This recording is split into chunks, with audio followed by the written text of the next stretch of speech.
UMCTV 전용 뉴스, LA와 한국 그리고 세계 뉴스를 전해드립니다. 8월 11일 LA 저녁 뉴스입니다. 첫 번째 뉴스입니다. 민주당 대선 후보인 조 바이든 전 부통령은 부통령 후보로 흑인 여성인 현재 상원의원으로 활약하고 있는 카멜라 해리스 의원을 지명했습니다.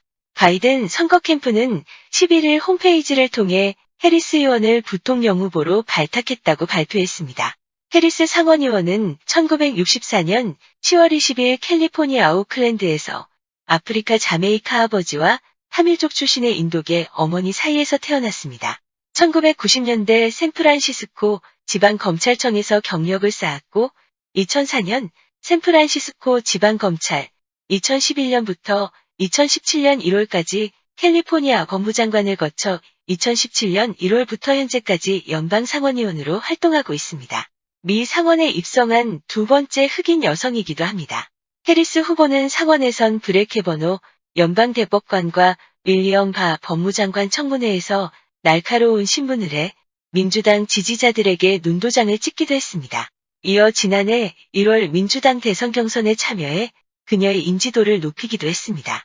카리스마 넘치는 후보이자 토론자의 모습을 보여줬다는 평가를 받았으며 여자 오바마라는 별칭도 얻었습니다. 그러나 같은 해 12월 자금력 부족으로 경선에서 중도 하차했고 바로 바이든 전 부통령을 공개 지지 선언했습니다.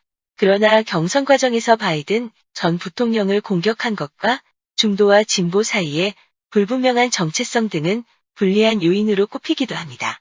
또한 해리스는 지난해 6월 민주당 경선 후보 TV 토론회에서 바이든 전 부통령이 1970년대 인종차별완화 정책인 스쿨버싱에 반대한 상원의원을 두둔했다고 예리하게 파고들어 주목받았기도 했습니다. 다만 지난달 말 바이든 전 부통령 메모엔 원망을 품지 말 것과 선거운동을 도와줬다는 등의 내용도 적혀 있어 묵은 감정을 털었다는 해석을 하기도 했습니다. 다음 소식입니다. 미국 제약사 길리어드 사이언스가 미 식품의약국 FDA에 코로나19 치료제 렘데시비르의 사용 승인을 신청했다고 로이터 통신 등이 보도했습니다. 10일 외신에 따르면 길리어드는 이번에 FDA에 렘데시비르의 완전한 사용 승인을 신청하면서 베클롤이란 브랜드명으로 시장에 판매하겠다는 계획을 밝혔습니다. 앞서 FDA는 지난 5월 렘데시비르의 긴급 사용을 승인했으나 이는 한시적인 조치였습니다. 렘데시비르는 원래 에볼라 치료제로 개발한 항바이러스제였습니다. 코로나19 치료 효과도 있는 것으로 나타나 다수 국가가 코로나19 치료제로 수입하고 있습니다. 현재 유럽연합, 호주, 일본, 캐나다 등이 렘데시비르의 사용을 승인한 상태입니다. 길리어드는 전 세계 공급을 위해 미 대형 제약사 화이자를 포함한 다른 기업들과 제조 및 공급 계약을 체결했습니다. 미 31개 주 법무장관들이 가격 인하를 위해 길리어드 외에 다른 제약사에도 해당 치료제의 생산을 허용할 것을 촉구하는 서한을 연방정부에 보내기도 했습니다. 외신에 따르면 미 정부는 9월 말까지의 렘데시비르 공급 물량을 거의 다 확보한 상태로 전해졌습니다. 다음 소식입니다. 러시아가 세계 최초로 코로나19 백신을 공식 승인받았다고 블라디미르 푸틴 대통령이 직접 밝혔습니다.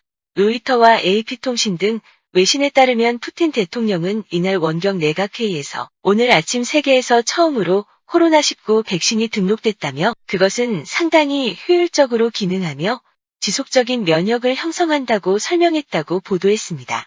푸틴 대통령이 말한 백신은 러시아 보건부 산하 가말레아 국립천연병 미생물학센터가 국방부 산하 제48중 안과학연구소와 공동 개발한 백신으로 추정됩니다.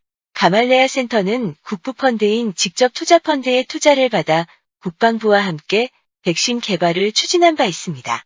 푸틴 대통령은 백신이 필요한 모든 검증 절차를 거쳤다고 강조했습니다. 특히 자신의 딸에게 투여한 후 딸의 상태가 좋아졌다며 자신감을 보였다고 밝혔습니다. 그는 1차 접종 후 딸의 체온이 38도까지 올라갔으나 이튿날 37도 정도로 떨어졌으며 2차 접종 이후에도 체온이 조금 올라갔지만 고지어 내렸다면서 지금은 몸 상태가 좋다고 했습니다. 푸틴 대통령은 원하는 사람 모두 받을 수 있을 만큼 백신을 대규모로 생산할 수 있게 되길 희망한다고 밝혔습니다. 푸틴 대통령에 이어 설명에 나선 미하일 무라슈코 보건부 장관은 모든 임상시험 자원자들에게서 높은 수준의 코로나19 항체가 생성됐다. 접종에 따른 심각한 후유증은 아무에게서도 나타나지 않았다고 밝혀 이목을 끌었습니다. 가말레아 센터가 개발한 백신은 지난달 중순 1차 임상시험을 마무리했습니다. 이어 2차 임상시험을 진행한 것으로 알려졌으나 자세한 내용은 알려지지 않았습니다. 무라슈코는 조만간 일반인을 대상으로 한 단계적 접종을 시작할 것이라고도 예고했습니다. 우선 대상은 감염 고위험군에 속하는 의료진과 교사 등입니다. 이에 학계에서는 3차 임상시험을 거치지 않고 접종부터 나서는 것에 대한 우려의 목소리도 나오고 있습니다. 한편 코로나19 임상시험은 현재 여러 국가에서 진행되고 있습니다. 국가임상시험지원재단에 따르면 8월 6일 기준 코로나19 백신과 치료제 개발을 위한 국내외 임상시험은 979건이라고 보고하고 있습니다. 이 중 임상 2상 또는 3상을 진행 중인 곳들이 있어 올해 안에 개발에 성공할 것으로 전망됐습니다. 다음 뉴스입니다. 임진강 상류 지역 댐 2개가 붕괴되어 북한 당국이 환강댐 붕괴를 막기 위해 보조댐인 일명 새들댐을 폭파시켰다는 언론 보도와 관련 통일부는 11일 언급할 사항이 없다고만 밝혔습니다. 통일부 당국자는 이날 오전 기자들과 만나 남북 접경 지역의 집중호우 상황에 대해 예의주시하고 있다면서 이같이 말했습니다. 앞서 한국의 한 언론 보도에 의하면 이날 북한 사정에 정통한 제보자의 말을 인용해 북한 당국이 쏟아진 폭우로 환강댐 위쪽 댐 2개가 붕괴되면서 환강댐으로 물이 밀려오자 환강댐을 보호하기 위해 지난 10일 부댐을 폭파시켜 물을 방류한 것으로 전해졌다고 보도했습니다. 영어로 말 한 장을 뜻하는 새들댐은 본댐의 옆에 위치한 보조댐으로 강 본류의 물을 지류 쪽으로 흘려보내 본댐이 피해를 입지 않도록 보호하는 안전장치 구실을 합니다. 통일부 당국자는 정부는 남북 접경 지역 일대의 집중호우 상황에 대해 주시하고 있으며 접경 지역 우리 주민이 안전에 필요한 사안은 관계기관 사이에 공유하면서 주민 사전 대피 등 필요한 조치를 취하고 있다고 설명했습니다. 다음 소식입니다. 미국이 북한과의 상호 연락사무소 설치 방안을 검토 중이라고 일본 언론이 보도했습니다. 노동당 창건 75주년을 맞는 오는 10월, 북한의 추가 도발 가능성이 점쳐지는 가운데 대선을 앞둔 미 행정부가 상황관리 차원에서 연락사무소 카드를 꺼내든 모양새입니다. 교도통신은 지난 9일 보도에서 미국 정부가 북미 양국의 연락사무소 설치를 모색하고 있다며 일본과 한국도 미국의 의향을 파악하고 있는 것으로 보인다고 전했습니다. 미국 양국이 워싱턴과 평양에 각각 연락사무소를 마련해 상주 인력을 두고 사실상의 대사관 역할을 맡길 수 있다는 전망입니다. 앞서 트럼프 대통령이 재선 시 조속한 북미 협상 재개 의사를 밝힌 만큼 평양, 워싱턴 연락사무소 설치 방안은 향후 협상에 대한 사전 포석으로 풀이됩니다. 트럼프 대통령은 지난 7일 기자회견에서 우리가 대선에서 이기면 이란과 북한과 매우 신속하게 협상할 것이라며 그들 모두는 우리와 매우 빨리 협상할 것이라고 밝힌 바 있습니다. 연락사무소 설치 가능성은 지난해 2월 베트남 하노이에서 열린 제2차 북미 정상회담 당시에도 제기된 바 있지만 회담 결렬로 빛을 보지 못했습니다. 통신은 미국이 회담 결렬 이후 연락사무소 설치 가능성을 타진했으나 코로나19 여파로 출입국 관리가 엄격해져 진전을 보지 못했다고 전했습니다. 다음 소식입니다. 이인영 통일부 장관이 추진 의사를 밝힌 물물교환 방식의 남북교역 사업이 북한 외화벌이 사업에 활용돼 국제 제재에 저촉될 수 있다는 지적이 제기된 가운데 통일부가 해당 사업을 아직 미국과 협의하지 않았다는 입장을 밝혔습니다. 여상기 통일부 대변인은 10일 정부 서울청사에서 열린 정례 브리핑에서 이 장관이 추진 중인 물물교환 방식의 남북 작은 교역을 묻는 질문에 작은 교역을 시작하면서 미국 측에 여러 차례 설명했다며 미국 측도 이 사업 취지에 대해 공감한다는 뜻을 전해왔다고 밝혔습니다. 그러나 여 대변인은 브리핑이 끝난 지 40여 분 만에 작은 교역은 현재 검토 단계에 있는 사안으로 한미 간 협의된 바 없다는 수정된 답변을 기자단에 전했습니다. 국제 제재 위반 가능성에 대한 핵심 답변이 일부만 달라진 게 아니라 아예 180도로 바뀐 것입니다. 이는 지난달 30일 이인영 장관이 이 사업을 추진하겠다는 의사를 표명한 뒤 미국 무성에 강력한 제재를 하겠다는 국무성 대변인의 성명에 따른 결과라고 볼 수 있습니다. 작은교역은 지난달 30일 국내 민간단체인 남북경총통일 농사협동조합이 통일부에 신청한 약 8억 원 규모의 코로나 방역물품 대북 반출 사업을 말합니다. 통일부는 이 단체가 남측의 설탕과 북측의 개성 고려 인삼술, 들쭉술을 교환하기로 계약함에 따라 이에 대한 반출입 승인을 검토하고 있습니다.